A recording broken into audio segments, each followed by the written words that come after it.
शुरू हुआ कब खत्म होता सर ఏదైనా whenever a project is being conceived so it takes lots of time sir as you know as a very senior legislator when a objective is conceived a lot much of dialogue lot much of discussions the inner thoughts what the policy maker wants to do will be done and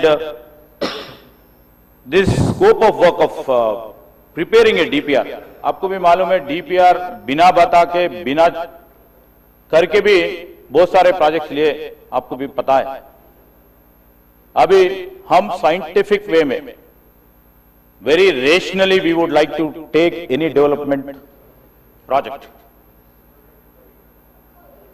ये DPR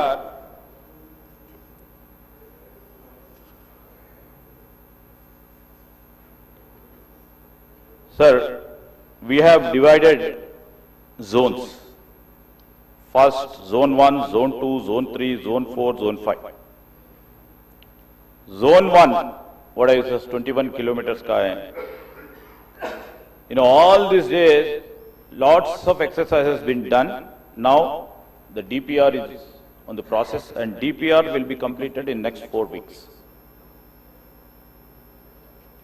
And we are hopeful and we are taking very serious steps that the works will begin in February, March of 2026.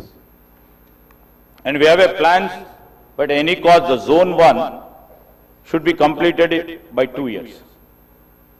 Zone 1. Zone 1 is, phase 1 is 1 kilometer. अब बताया वो Anantagiri Hills से 21 kilometers till Gandhi, this thing. And this scope of project covers it.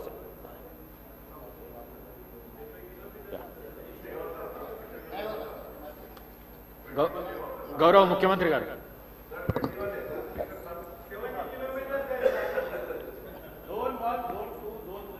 Sridhar Babu నేను చెప్తాను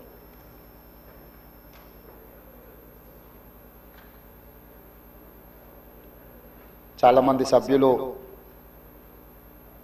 మూసీ నది పునరుద్ధరణకు సంబంధించి ప్రశ్నలు అడగడం సూచనలు చేయడం ప్రభుత్వం వైపు నుంచి వివరణ కోరడం జరిగింది. మా సహచార మంత్రివర్గ సభ్యులు వీలైనంత మేరకు వాటికి సంబంధించిన సమాచారాన్ని అందించే ప్రయత్నం చేసిండ్రు. శ్రీధర్ బాబు గారు అందించిన సమాచారానికి అదనంగా కొంత ఇలాంటి శాఖ నేనే ప్రత్యక్షంగా నిర్వహిస్తున్నా. చాలా సందర్భాలలో ఈ సమీక్షలో కానీ కన్సల్టెంట్స్తో కానీ అధికారులతో కొన్ని నెలల తరబడి సమీక్షలో నేను ఉన్నా కాబట్టి నాకు కొంత అదనపు సమాచారం తెలుసు. ఈ సమాచారాన్ని సభ ముందు సభ్యులకు వివరించడం బాధ్యతగా భావించి తమ దగ్గర సమయం తీసుకొని ఈ వివరాలను సభ ముందు పెట్టే ప్రయత్నం చేస్తున్న అధ్యక్ష మూసీ నది వికారాబాద్ జిల్లా అనంతగిరి కొండల్లో మొదలయ్యి నల్గొండ జిల్లా వాడపల్లి దగ్గర కృష్ణానదిలో కలుస్తుంది. దాదాపుగా అనంతగిరి కొండల నుంచి వాడపల్లి వరకు 240 కిలోమీటర్లు మూసీ నది ప్రవహిస్తుంది. ఈ మూసీ నది మూసీ ఒకటే లేదు అధ్యక్ష, ఇందులో ఈసా నది కూడా ఉంది. मेरे ख्याल से अकबरुद्दीन साहब को पता है उस्मान सागर से नीचे भापू घाट तक मूसी नदी आएंगे. हिमायत सागर के ऊपर ईसा नदी है, वो नदी आके बापू घाट में ये 2 नदियों का संगम, इसीलिए बापू घाट वहां बनाए. కన్యాకుమారి దగ్గర 2 సముద్రాలు 2 నదుల యొక్క సంగమం దగ్గర మహాత్మా గాంధీ గారి అస్థికలు ఏ విధంగా పెట్టినరో ఈరోజు వికారాబాదులో మొదలయ్యే మూసా, రంగారెడ్డి జిల్లాలో ఇతర ప్రాంతాల నుంచి మొదలయ్యే ఈసా నదికి సంబంధించి హిమాయత్ సాగర్ ప్రాజెక్ట్ ఉంది. మూసీ నదికి సంబంధించి ఉస్మాన్ సాగర్ ప్రాజెక్ట్ ఉంది, అంటే గండిపేట ప్రాజెక్ట్. ఈ రెండు నదులు వచ్చి లంగర్ హౌస్ దగ్గర ఏదైతే బాపు ఘాట్ ఉందో అక్కడ ఈ రెండు నదులు కలుస్తాయి. ఆ రెండు నదుల కలయిక దగ్గరనే మహాత్మా గాంధీ గారి అస్థికలను పెట్టి బాపు ఘాట్ను నిర్మించడం జరిగింది. అధ్యక్ష ఈరోజు నాగరికత నదీ పరివాహక ప్రాంతంలోనే పెరిగింది. ప్రపంచంలో ఏ నగర విస్తీర్ణమైన ఏ ప్రజల యొక్క నాగరికత అభివృద్ధి చెందిందంటే నదీ పరివాహక ప్రాంతంలోనే మానవుల యొక్క నాగరికత అభివృద్ధి చెందింది. నదీ పరివాహక ప్రాంతాలలోనే గ్రామాలు కానీ పట్టణాలు కానీ నగరాలు కానీ నిర్మించడం జరిగింది. ఈ నదీ పరివాహక ప్రాంతంలో నిర్మించిన గ్రామాలు మనకు ప్రతి ఊరిలో ఊరు కానుకొని చెరువు ఉంటుంది. ఊరి యొక్క తాగునీరు సాగునీరు అవసరాలు తీర్చడానికి పట్టణాలలో కూడా మీరు పెద్ద పెద్ద లేకులు చూసారు. ఈరోజు హైదరాబాద్ నగరంలో కూడా కాకతీయుల నుంచి మొదలు పెడితే కులీ కుతుబ్ షాయిలు నిజాం వరకు ఈ ప్రాజెక్టులను నిర్మించడం ద్వారా ప్రజల యొక్క సాగునీరు తాగునీరు అవసరాలను తీర్చడమే కాకుండా పరిశ్రమలను ఏర్పాటు చేయడానికి కూడా ప్రణాళికబద్ధంగా ఆనాటి కాకతీయ సామ్రాజ్యం నుంచి మొదలు పెడితే చివరి నవాబ్ నిజాం నవాబు వరకు కూడా ఈ నదుల యొక్క పరివాహక ప్రాంతంలోనే ప్రాజెక్టులను కట్టడం జరిగింది. ఈరోజు మంజురా నది ఉండొచ్చు, నిజాం సాగర్ ఉండొచ్చు, లేకపోతే ట్యాంక్ బండ్ ఉండొచ్చు, ఉస్మాన్ సాగర్ ఉండొచ్చు, హిమాయత్ సాగర్ ఉండొచ్చు. వరదలను నియంత్రించాలి. 1908లో ఈ నగరం మీద వరద తుఫాను ఉప్పెనై వేలాది మందిని బలిగొన్నప్పుడు నిజాం సర్కార్ నిజాం ప్రభు మనసు చెల్లించి ఈ సమస్యకు శాశ్వత పరిష్కారం చూపించాలి అని చెప్పి ప్రపంచ స్థాయిలో ఆ రోజుల్లోనే టెండర్లు పిలిచి సాంకేతిక నిపుణులను నియమించి మోక్షగుండం విశ్వేశ్వరయ్య ద్వారా శాశ్వతంగా ఈ నగరానికి వరద ముప్పు నుంచి రక్షించడమే కాకుండా తాగునీటి సమస్యను పరిష్కరించడానికి 1908లో నిజాం సర్కార్ ఈ కార్యక్రమాన్ని ఈ ప్రాజెక్టును చేపట్టడం జరిగింది. 1921-22కు ఉస్మాన్ సాగర్ హిమాయత్ సాగర్ ప్రాజెక్టులను నిర్మించి ఈ రోజుకు 105 సంవత్సరాలైన ఈ పట్టణం నగరం మహానగరంగా విస్తరించిన 105 సంవత్సరాల క్రితం నిజాం ప్రభు నిర్మించిన ఉస్మాన్ సాగర్ హిమాయత్ సాగరే హైదరాబాదు ప్రజల యొక్క దాహార్తిని ప్రజలకు పాపులర్గా గండిపేట నీళ్ళు అని తెలుసు. హైదరాబాద్కి ఎవరైనా వచ్చి కొంచెం హుషారైతే గండిపేట నీళ్ళు అడ్డట్టున్నాయని అంటుంటారు మనోళ్ళు పెద్దలు. అంటే గండిపేట నీళ్ళలో వికారాబాదు నుంచి వచ్చే నీళ్ళల్లో ఒక గొప్ప మహత్వం ఉంది. వికారాబాద్ అడవి ఏదో పిచ్చి మొక్కలతో మొలిచిన అడవి కాదు అధ్యక్ష, వనమూలికలతో కూడుకున్న అడవి. వఖారాబాద్ కా హవా లాఖోं का దవా, అంతేనా అధ్యక్ష? లాఖో మరీదోం కా దవా. టీబీ వచ్చిన వాళ్ళని తీసుకెళ్లి వికారాబాదులో వదిలేస్తే అక్కడ 3 నెలలు ఉంటే నేచరే వాళ్ళని క్యూర్ చేసే విధంగా, అంటే నిజాం వికారాబాద్ అడవులను పిచ్చి మొక్కలతో కాకుండా వనమూలికలతో కూడుకున్న చెట్లను నాటి వాటిని పెంచడం వల్ల వికారాబాదులో టెంపరేచర్స్ తక్కువ ఉంటాయి అధ్యక్ష. హైదరాబాదులో ఈ చుట్టుముట్టుతుండే టెంపరేచర్ కంటే 2-3 డిగ్రీలు వికారాబాద్ అనంతగిరి కొండల్లో టెంపరేచర్ తక్కువ ఉంటుంది. అక్కడ గాలి అక్కడి నీరు చాలా గొప్ప వనమూలికలతో కూడుకున్నది.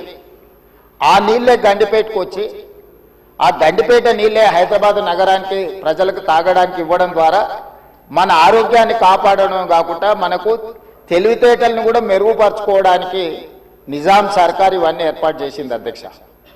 కాలక్రమేణా స్వతంత్రం వచ్చింది, సాంకేతిక నైపుణ్యం పెరిగింది.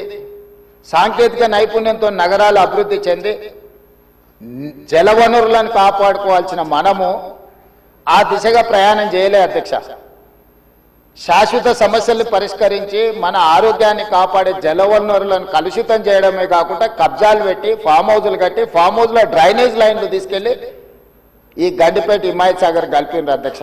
ఆగర్భ శ్రీమంతులు కట్టుకున్న ఫామ్ హౌజుల్లో ఉన్న డ్రైనేజ్ కనెక్షన్స్ తీసుకెళ్లి గండిపేటకు హిమాయత్ సాగర్కు కనెక్ట్ చేస్తే వాళ్ళ మీద ఉక్కుపాదం మోపి అన్నిటిని కూలగొట్టి లక్షలాది నగరంలో ప్రజలు తాగే నీళ్లను కలుషితం చేస్తే ఎవరిని క్షమించమని చెప్పి మా ప్రభుత్వం వచ్చిన తర్వాత కఠినమైన చర్యలు తీసుకున్నది అధ్యక్ష.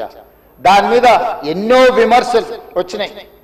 జన్వాడలో ఫామ్ హౌజులు, మొయినాబాద్లో ఫామ్ హౌజులు కట్టుకున్న వాళ్ళు నా మీద దాడి చేసిరు. లక్షల కోట్ల రూపాయలు సోషల్ మీడియాలో ఖర్చులు పెట్టి బద్నాం చేసే ప్రయత్నం చేసిరు. అయినా మా సంకల్పం మంచిది, పేద ప్రజలకు మేలు జరగాలన్న ఆలోచనతో ఎన్ని విమర్శలు వచ్చినా వెనక్కి తగ్గకుండా 100% ఆ కార్యక్రమాన్ని ముందుకు తీసుకెళ్లే ప్రయత్నం చేసి, అదేవిధంగా మాకొచ్చిన అవకాశాలలో ప్రపంచంలో చాలా దేశాలు తిరిగినాం అధ్యక్ష. చాలా దేశాలను చూసినాం. అభివృద్ధి చెందిన ప్రతి దేశంలో ఒక నదీ పరివాహక ప్రాంతాన్ని అభివృద్ధి చేయడమే కాకుండా వ్యాపార కేంద్రాలుగా మార్చారు. ఈరోజు న్యూయార్క్, న్యూజెర్సీ మధ్యలో హడ్సన్ రివర్, లేకపోతే లండన్లో థేమ్ రివర్. నేనే మంత్రులనే కాకుండా మిత్రులు అక్బరుద్దీన్ ఓవైసీ గారితో కూడా కలిసి మేము లండన్లో ఆ ప్రాజెక్టును పరిశీలించడం జరిగింది. జపాన్లో చూడడం జరిగింది, సౌత్ కొరియాలో చూడడం జరిగింది, సింగపూర్ లాంటి నూతనంగా అభివృద్ధి చెందిన దేశాలను మనం పర్యటించడం జరిగింది. జర్మన్ లాంటి దేశాలు తమరు కూడా కౌన్సిల్ చైర్పర్సన్ సుఖేందర్ రెడ్డి గారు కూడా వెళ్ళి మీరు చూసి వచ్చి మీరు కూడా నాతోని మీ అనుభవాలను కొంత నాకు వివరించడం జరిగింది. అంటే ప్రపంచ స్థాయి గుర్తింపు పొందిన నగరాలలో నదీ పరివాహక ప్రాంతాలను కాపాడుకోవడమే కాకుండా ప్రక్షాళన చేయడమే కాకుండా వ్యాపార కేంద్రాలుగా మార్చి ఆ రాష్ట్రము, ఆ దేశం యొక్క ఆర్థిక వ్యవస్థను బలోపేతం చేసుకోవడానికి ప్రపంచ దేశాలు పోటీ పడుతున్నాయి. ఈరోజు గుజరాత్ అహ్మదాబాద్లో సబర్మతి రివర్ ఫ్రంట్ కట్టుకున్నారు. భారతీయ జనతా పార్టీ నాయకులు, ప్రజాప్రతినిధులు గొప్పగా చెప్పుకుంటుంటారు. నరేంద్ర మోడీ గారు, అమిత్ షా గారు గుజరాత్లో సబర్మతి రివర్ ఫ్రంట్ అద్భుతంగా కట్టిరని దాదాపుగా 60,000 ఫ్యామిలీలను అక్కడి నుంచి తరలించింది అధ్యక్ష. 60,000 కుటుంబాలను సబర్మతి రివర్ ఫ్రంట్ అభివృద్ధిలో భాగంగా ఆ సబర్మతి రివర్ కానుకొని ఉన్న పేదలను అందరిని కూడా అక్కడి నుంచి తరలించారు. ఉత్తరప్రదేశ్లో గంగానది ప్రక్షాళన చేసి అక్కడ రివర్ ఫ్రంట్ కట్టుకున్నారు. ఈ మధ్యకాలంలో ఢిల్లీ ఎన్నికల్లో బీజేపీ యమునా నదిని ప్రక్షాళన చేసి ప్రపంచ స్థాయి నదీ పరివాహక ప్రాంతాన్ని అభివృద్ధి చేస్తామని ఎన్నికల్లో భారతీయ జనతా పార్టీ నరేంద్ర మోడీ గారు చెప్పి ఢిల్లీ ఎన్నికల్లో గెలవడం జరిగింది. ఆ విషయాలను అన్నిటినీ భారతీయ జనతా పార్టీ అద్భుతంగా గొప్ప అభివృద్ధి నమూనాగా మాట్లాడుకొని ఎన్నికల్లో ఎజెండాగా మార్చి చెప్పుకున్నారు అధ్యక్ష. మేము తప్పు పట్టడం లేదు. అభివృద్ధి జరిగినప్పుడు కొంతమందికి ఇబ్బంది జరుగుద్ది. ఆ ఇబ్బంది జరిగిన వాళ్లకు ప్రభుత్వాలు న్యాయం చేయాలి, నష్టపరిహారం ఇవ్వాలి, ప్రత్యామ్నాయం ఏర్పాట్లు చేయాలన్నది మా ఆలోచన. మేము యమునా నదిని వ్యతిరేకించలే, గంగా నదిని వ్యతిరేకించలే, సబర్మతి నది రివర్ ఫ్రంట్ మేము వ్యతిరేకించలే అధ్యక్ష. కాంగ్రెస్ పార్టీ ఆయా రాష్ట్రాలల్లా అక్కడ నివాసం కోల్పోతున్న వాళ్లకు మెరుగైన వసతులు కల్పించండి అని మాత్రమే ప్రభుత్వాలకు సూచన చేసినాం అధ్యక్ష. ఈ రోజు ఈ నేపథ్యంలో ప్రపంచ దేశాల నుంచి మన దేశంలో ఉన్న వివిధ రాష్ట్రాలు, రాష్ట్ర ప్రభుత్వాలు చేపడుతున్న కార్యక్రమాల నుంచి కొంతైనా మనం నేర్చుకోవాల్సిన అవసరం ఉంది అధ్యక్ష. వాళ్ళందరికంటే ముందు నిజాం సర్కార్ మూసీ నది రివర్ ఫ్రంట్ ను నిజాం కట్టిండి అధ్యక్ష. వీళ్ళందరూ మేల్కోకముందే మీరు పురాణపూల్ బ్రిడ్జ్ నుంచి మక్కా మసీద్ నుంచి మీరు ఆ లైన్ అంతా చూడండి. గుల్జార్ హౌస్, మోజంజాయ్ మార్కెట్, మీరు గండిపేట, ఉస్మాన్ సాగర్, హిమాయత్ సాగర్ నుంచి మొదలు పెడితే పరివాహక ప్రాంతంలో ఎన్ని హెరిటేజ్ స్ట్రక్చర్స్ ఉన్నాయి. తారామతి, బారాదరి నుంచి మొదలు పెడితే ఆ నదీ పరివాహక ప్రాంతంలో దశాబ్దాల కిందే నిజాం ఒక నదీ పరివాహక ప్రాంతాన్ని వ్యాపార కేంద్రాలుగా తీర్చిదిద్ది ప్రపంచ దేశాలతోనే పోటీ పడే విధంగా ఆనాటి హైదరాబాద్ రాష్ట్రాన్ని అభివృద్ధి చేసిండు అధ్యక్ష నిజాం. కాలక్రమేణా స్వతంత్రం వచ్చింది, ప్రజాస్వామిక పాలన వచ్చింది. కానీ నిజాం చేసిన అభివృద్ధిని మొత్తం కాలగర్భంలో కలిపేసేసి కనుమరుగు చేసేసి, పాలకులకు నిజాం మీద కోపం ఉంటే నాకు అభ్యంతరం లేదు, కానీ నిజాం కట్టిన కట్టడాలను, చారిత్రాత్మకమైన కట్టడాల నుంచి మొదలు పెడితే చేసిన అభివృద్ధిని మొత్తం కాలగర్భంలో కలిపి కలుషితం చేసి ఆక్రమించుకొని అన్యాయక్రాంతం అయిపోయి ఈరోజు నివసించడానికి యోగ్యం కాని ప్రాంతాలుగా తయారు చేసేసి ఇదొక భాగం. ఈ హైదరాబాదు నగరంలో ఉన్న మురికి కాలువలన్నిటినీ, కాలనీలు మొత్తం పట్టణం యొక్క మురికినంతా మూసీ నది కలిపేసేసి చచ్చిన శవాల నుంచి పశువుల కళేబరాల వరకు ఆ మూసీ నదిలో కలిపేయడంతో రంగారెడ్డి జిల్లా, హైదరాబాదు జిల్లా, చివరగా నల్గొండ జిల్లా ఈరోజు శిక్ష అనుభవిస్తున్నది నల్గొండ జిల్లా ప్రజల అధ్యక్ష. లక్షలాది మంది నల్గొండ జిల్లా ప్రజలు మూసీ నది పరివాహక ప్రాంతంలో చివరగా ఉండడం వల్ల రంగారెడ్డి జిల్లా, హైదరాబాదు జిల్లాలో నుంచి వచ్చిన మొత్తం మురికి కలుషితం, మనుషుల శవాల నుంచి పశువుల కళేబరాల వరకు ఫార్మా కంపెనీలు వెదజల్లుతున్న విష కాలుష్యం నుంచి మూసీలో కలపడం వల్ల కింద వాళ్ళు జీవించలేని పరిస్థితి ఉంది. నల్గొండ జిల్లాకు భగవంతుడే శిక్ష విధించిండు అధ్యక్ష. వాళ్ళ దురదృష్టం, దేవుడే వాళ్ళ మీద కక్ష కట్టిండు అన్నట్టుగా ఫ్లోరైడ్ ప్రాంతంగా ఆ ప్రాంత ప్రజలు పేదవాళ్ళు కాళ్ళు వంకర, చేతులు వంకర, నడుము వంకర, పుట్టే పిల్లలు అష్ట వంకర్లతో పుడుతుంటే కన్న తల్లిదండ్రుల యొక్క దుఃఖం ఎలాంటిదో అర్థం చేసుకోండి అధ్యక్ష. ఇదే కాకుండా పిడుగులాంటి ప్రమాదం వాళ్లకు మూసీ నుంచి వచ్చింది అధ్యక్ష. మూసీ పరివాహక ప్రాంతంలో, ఆ ప్రాంతంలో మహిళలు గర్భం దాలిస్తే ఈ నీళ్లు తాగడం వల్ల, ఈ మూసీ పరివాహక ప్రాంతంలో పండించిన పంటలు, కూరగాయలు పంటలు తినడం వల్ల ఆడపిల్లలు గర్భం దాల్చలేని పరిస్థితి వచ్చిందని డాక్టర్లు రిపోర్ట్ ఇచ్చింది అధ్యక్ష. వరల్డ్ హెల్త్ ఆర్గనైజేషన్ మనుషులు నివాస యోగ్యము కాని ప్రాంతంగా నల్గొండ మారబోతుందని ఫ్లోరైడ్ విషయంలో చెప్పడం జరిగింది అధ్యక్ష.